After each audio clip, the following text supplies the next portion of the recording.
Shalom everybody and Boker Tov. We are in a special week. This is a week between Thanksgiving and Hanukkah. We're all getting ready for Hanukkah. And in honor of Hanukkah, I wanted to bring you a special series that will be aired every day, roughly give or take 10 a.m. in the morning Central Time, but it could be a little off. Just a few moments in this series titled Pearls of Hanukkah, Plinei Hanukkah. The reason that we put together this series for you is to prepare you for next week. When you pull out your Chanukah, by the way, don't call it a menorah, call it a Chanukah. When you pull out the Chanukah and you light the Hanukkah candles, we want it to be meaningful to you, to your family, and to your friends. So what I've decided to do this upcoming week is to bring you every day a pearl, a pnina on Hanukkah, so that each and every one of you understand what you're celebrating.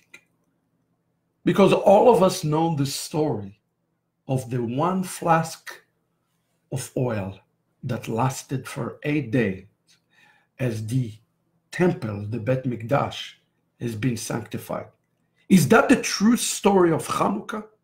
I would like to suggest to you that there is so much more to Hanukkah, and you find the story of Hanukkah right there in Genesis chapter 1, verse 1 and 2. Go ahead and hit share, like. This is a series that we made for you because we want it to be a meaningful holiday for you. If you're interested to finding out more about us, visit us, ahavat.org, Yeshivat Shuvu. So what Hanukkah is about, I titled this first episode for Hanukkah, the Galut, the exile. It says in the Torah, in the beginning, Bereshit bara Elohim et hashamayim ve'et haaretz, ve'haaretz הייתה תוהו ובוהו וחושך על פני תהום. In the beginning, God created everything, the heaven and the earth, and the land was a complete chaos, tohu vavohu, and darkness was there, hovering upon the cliff, the Tehom. Chazal came and says the following on this verse in Bereshit Rabbah, Genesis Rabbah. It says that there are 4 times in human history that goodness has been departed from the Jewish people. And those represented by the 4 times that mentioned in this verse. Notice that as God creates everything, the world is found in a state of tohu, the letter Tav, vavo, chaos, okay? Choshech, darkness upon the Tehom, the cliff. There are 4 words that are important in this text. Tohu, say with me, vo, choshech, and tehom. If you take each one of those words, tohu, vo, choshech, tehom, you're going to learn something important. Chazal explained to us. It is represent the 4 exiles of Israel. Okay? The Hebrew word vo, bet, represent the exile of Babel, bet, Bavel. Okay? We also have tohu, vavo, and here we have, and they represent Babel. They represent the exile of Madai, or sometimes it's known in your Bible as a Media, but don't call it Media. You call Madai, and you find it in the book of Daniel, chapter 8, where it says, the ram which thou saw having the 2 horns, that are the kings of Media and Persia. That's represent the exile of Persia. It also represents the 3rd exile that is called darkness, Choshech, Yavan, Greek. This is represent the story of Hanukkah. And the 4th one is the Galut of Edom, the Galut that we are in today. Let's understand what Hanukkah is about, and let us understand each one of the Galuyot. The very first Galut, according to Genesis chapter 1, is called Tohu, chaos. Chazal said, Zo Galut Bavel. This represents our exile in Babel. And it says, Shebe-Galut Zo ayu Israel tohim, nevochim, and meyuashim. In this exile, Israel has been confused, perplexed, and depressed that it did not come in their hand the possibility to save the very first temple.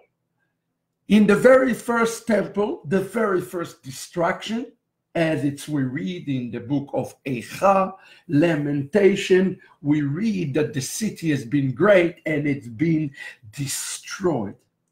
The city, according to the prophets, has been prosperous and great.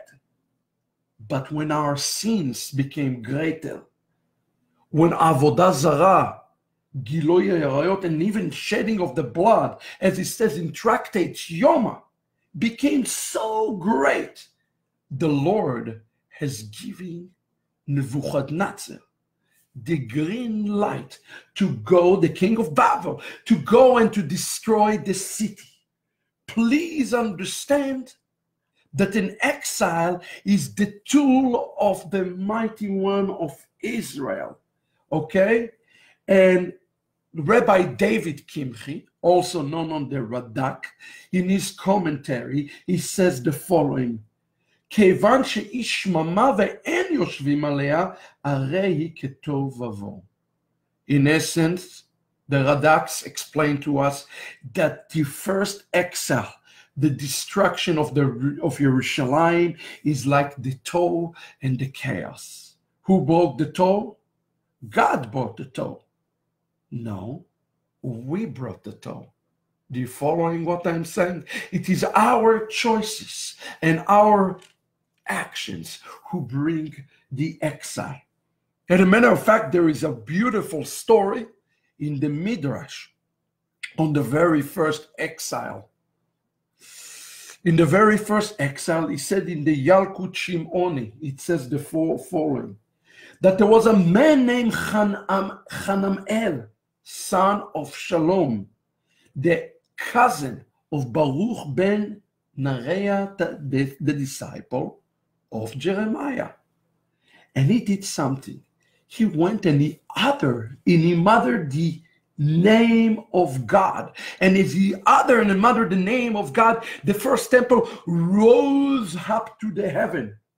But God told him that if the temple will not be destroyed, if the first temple will not be destroyed, he will have to destroy Israel. And therefore God kicked it down from heaven. Although he used the name, he kicked it down from heaven and destroyed the temple. You following what I'm saying? God substituted the temple destruction instead of destroying the people of Israel.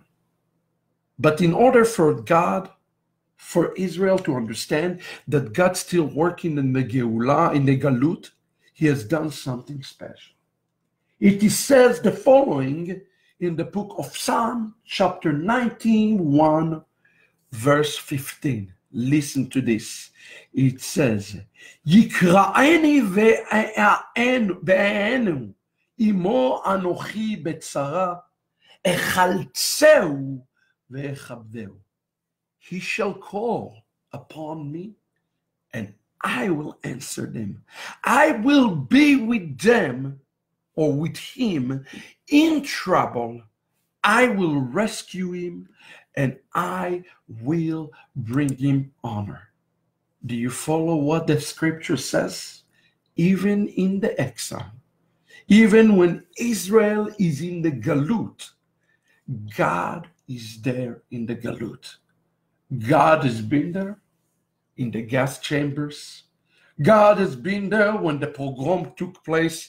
God has been there when the Inquisition took place. He is there, and he is even suffering in the Galut with Israel. That's the reason he says, Amo Anochi Betzaro, is with his people in the time of trouble. The very first, say, exile is called the Tow, but every exile is not a complete exile. There are actually 5 exiles. The exile that's called the exile of Egypt is the overall exile, overarching exile. And those of you who are joining in now, in a minute, you understand the connection to Hanukkah in this episode of Prinei Hanukkah. Tow, Vo, Choshech, V'Te'om.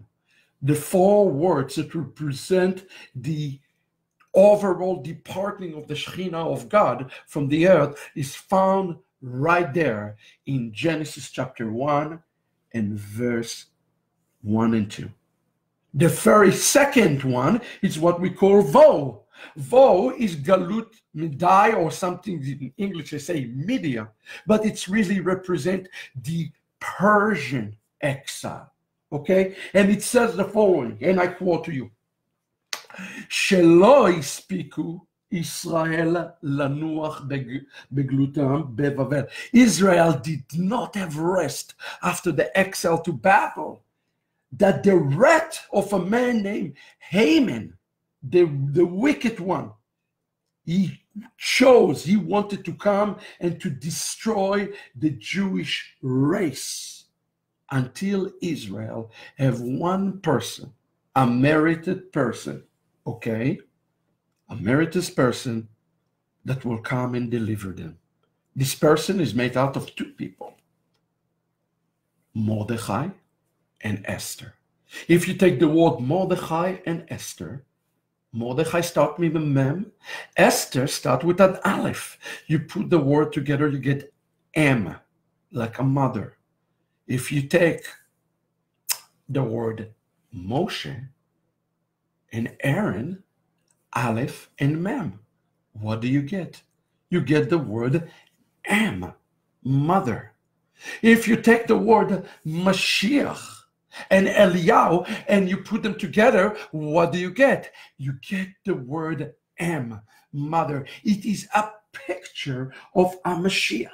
Until Israel did not have a Mashiach in the generation, the Galut did not come. And that is important to understand, that in each generation, in each exile, a Messiah has to be surfaced up.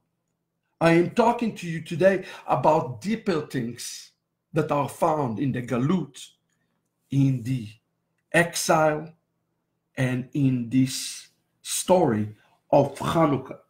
And Chazal says, until Mordechai, the Jew, Esther, the queen, Yehoshua, the high priest, Hananiah, Mishael, Azriel, and Daniel, until they did not surface up, stand up as a tzaddikim, as a messianic figures, the redemption of the Galut would not have come. It is important to understand that in each Galut, we had to add a redemptive figure that will come and redeem us from this Galut. Let's continue and understand this. The second Galut, called Galut Madai, is found in the word Vo, Tow and Vo.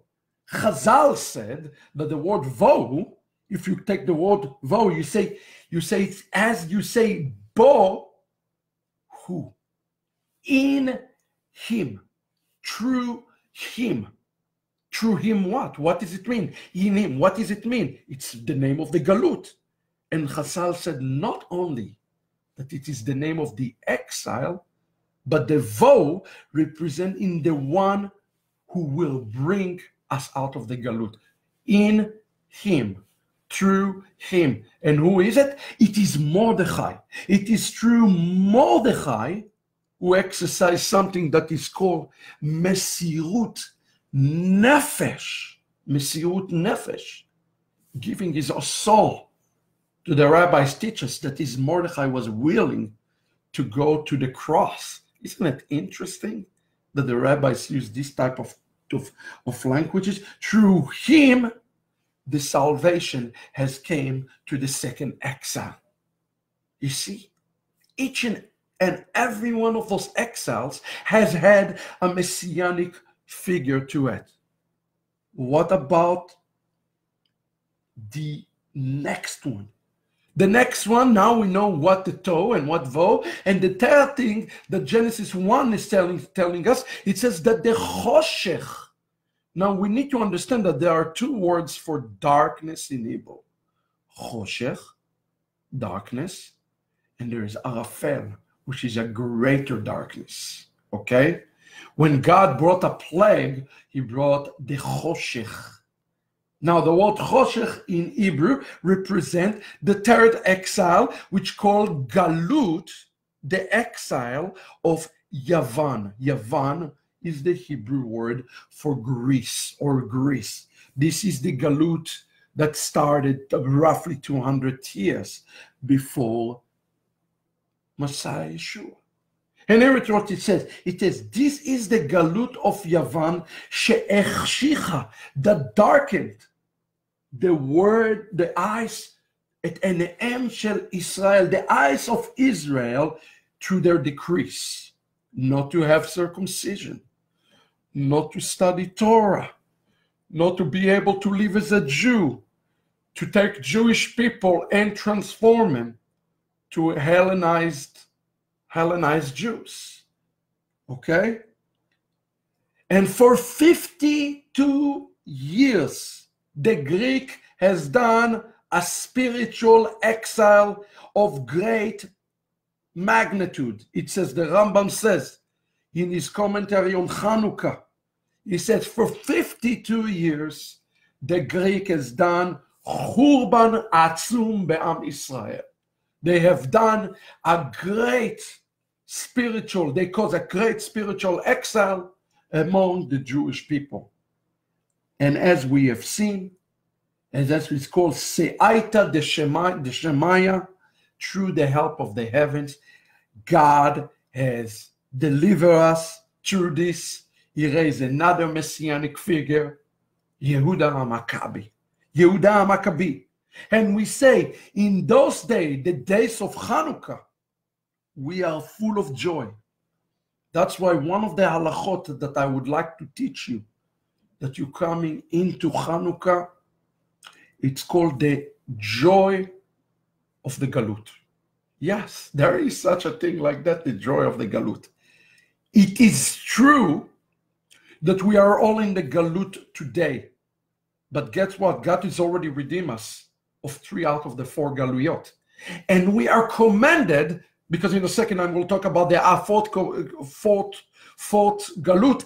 We are commanded, we are in mitzvah gdolah, in Chanukah, liot besimcha, to be in simcha. Why?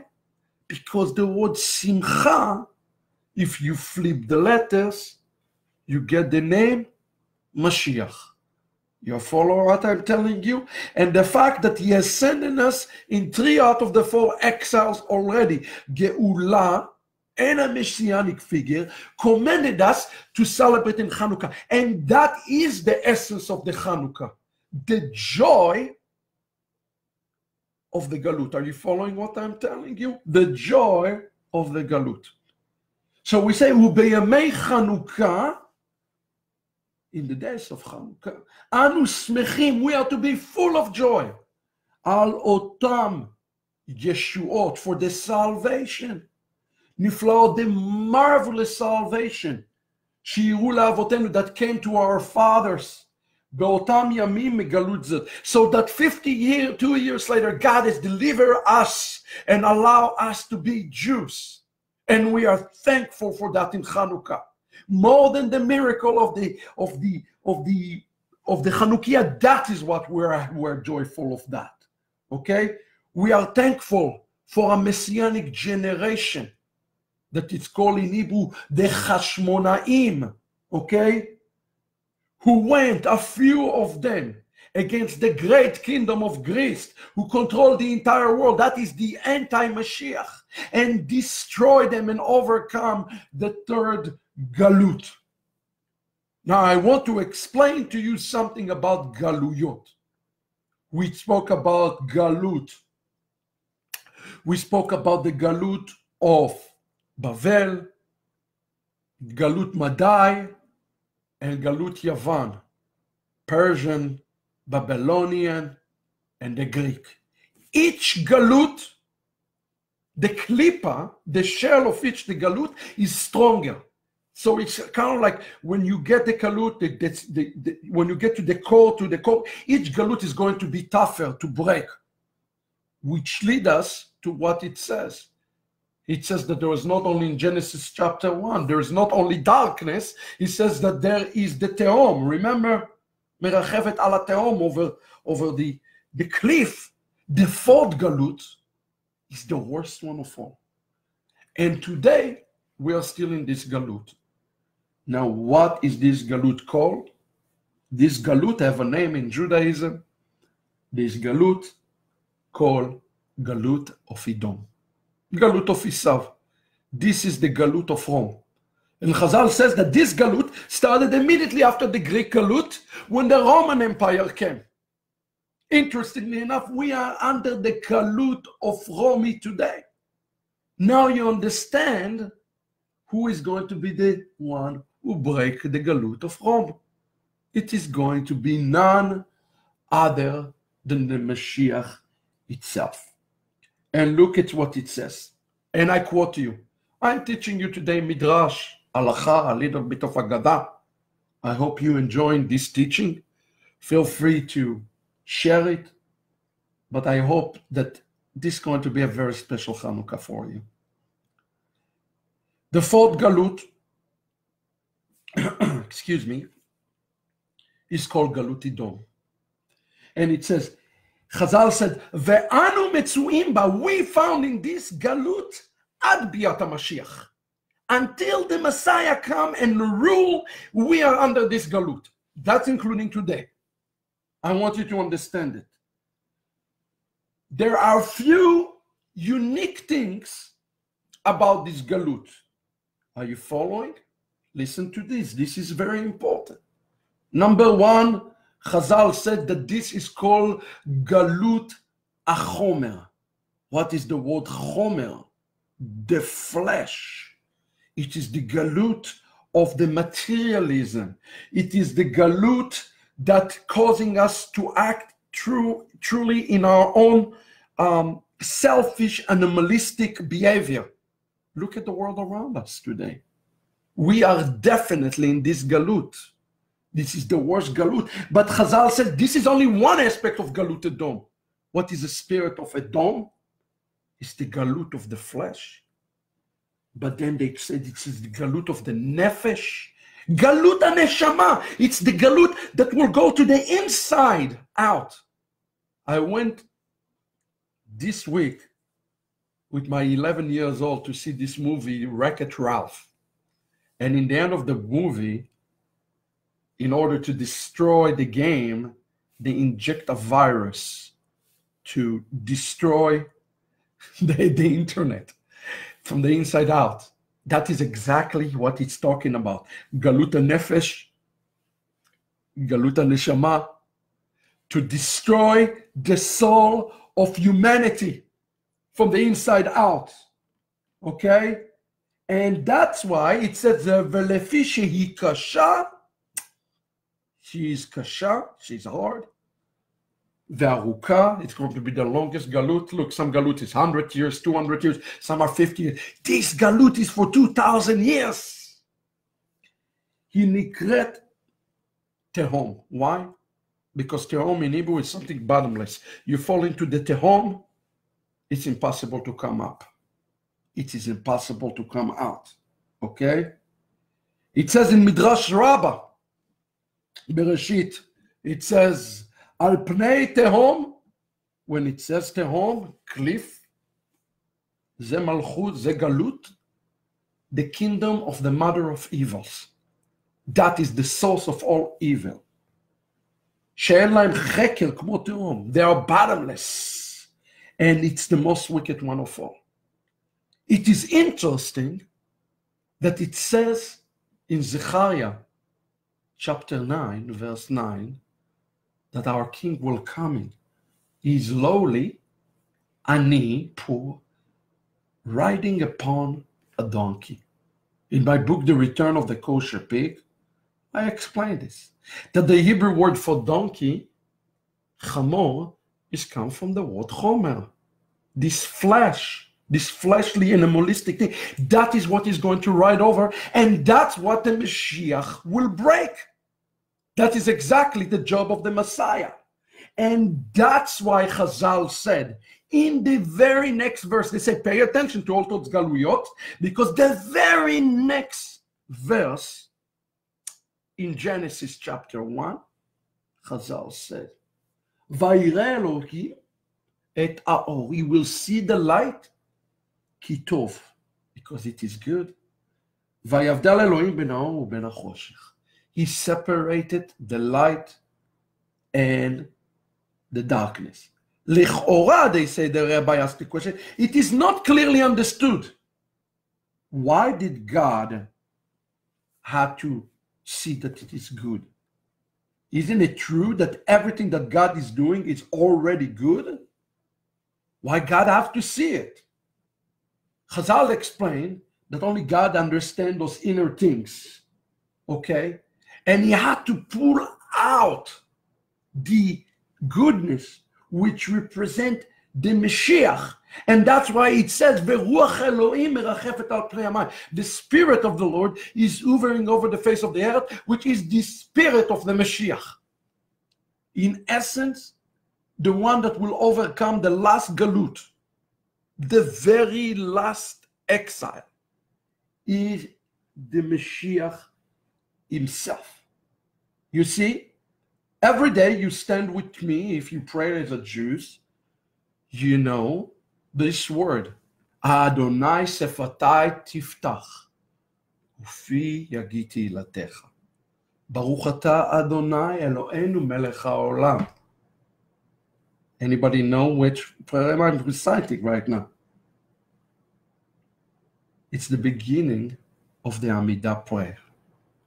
The very first benediction of the Amidah prayer, called the Avot section. As we continue to pray, and we say the following words, we pray 3 times a day, and we say, Umevi Goel Livnei Bneim Leman Shmo Be'ava. And he will send a Redeemer for their children in love. Look with me, the Hebrew word Mevi. Mem, Bet, Yod, Aleph. Mem from Madai, B for Bavel, Yud for Yavan, and Aleph for Edom. I will bring a Redeemer for the children in love. Is in this word bring, it's speaking about the 4 exiles of Israel and the fact that the Mashiach will come and will overcome all of those 4 exiles and the very last exile. This is why we are celebrating in Hanukkah. The spirit of Mashiach already overcame Persia, overcame Babel. Chazal said that the Messiah is the one who did all of this. And it's already overcame the decree, the third one. You see, we're in the final step. He overcame Greece, the Greek Empire. There is only one left. It is the spirit of Edom. The spirit of Edom And the Klippa of Edom is the hardest one of all. It's been around for 2,000 years. We are under this Galut. You are in the Galut, you're not in Israel right now. The temple is not being built. And we cry over this. And we really lament. But there's one time in the year we have to be joyful. And it literally means that we have to remember that although we're in the Galut, yes, he already brought us out of the 3, out of the 4. And Mashiach is going to bring us out of the 4th one. That's why the word Mevi is so important. Mem, Medai, Bet, Bavel, Yud, Yavan, and Aleph, Edom.